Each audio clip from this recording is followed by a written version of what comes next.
Hey guys, this is Gabe Theis of Coog Cinema Reviews, here with my thoughts on A Quiet Place. Also, this video is sponsored by Live Nation, so go ahead and get your tickets today.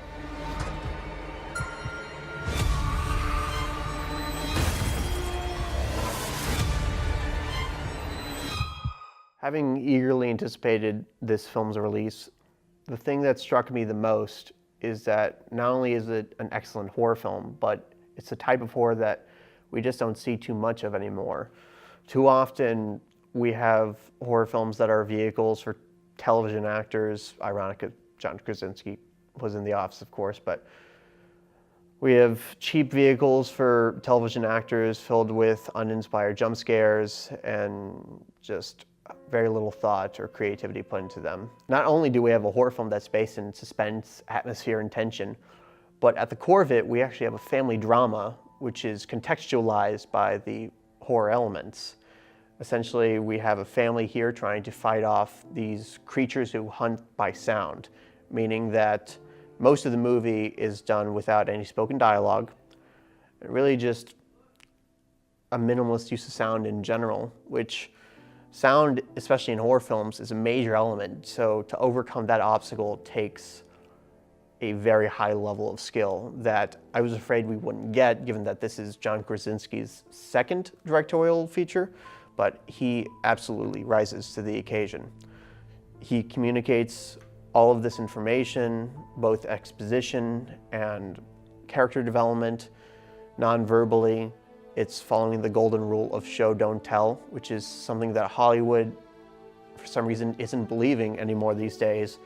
But John Krasinski and his team here have stuck by it. Don't let the family element of the film fool you. This is a terrifying picture. This is not a film where you are sure of who lives or who dies or how it ends.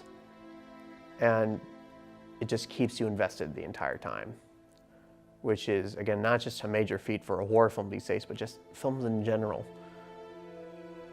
So even if you're not a horror fan, even if you're not into these types of movies, especially monster movies, it would definitely be worth seeing just on the dramatic elements alone. Now, if there's one complaint to be had with this film, it's that the creatures themselves, on a design level, aren't that inspired. They're a little tacky, the CGI is perhaps a tad obvious, and they simply look out of place in this very authentic universe that John Krasinski has created.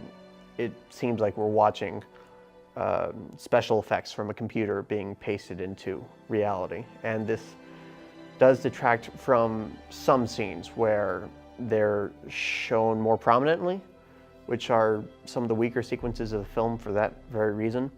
But the film is so focused in the suspense and just in the atmosphere that this doesn't detract nearly as much as I thought it might. So even with that being said, I have nothing but the highest recommendations for A Quiet Place. Personally, I give it a 4 out of 5. Again, I recommend it for a fan of not just the horror genre, but for cinema in general. If you're craving a story with substance and character development, a film with atmosphere and creativity, then this is it. And those are my thoughts on A Quiet Place. If you like this video, go ahead and subscribe to our YouTube channel and like our Facebook page. Thanks for watching.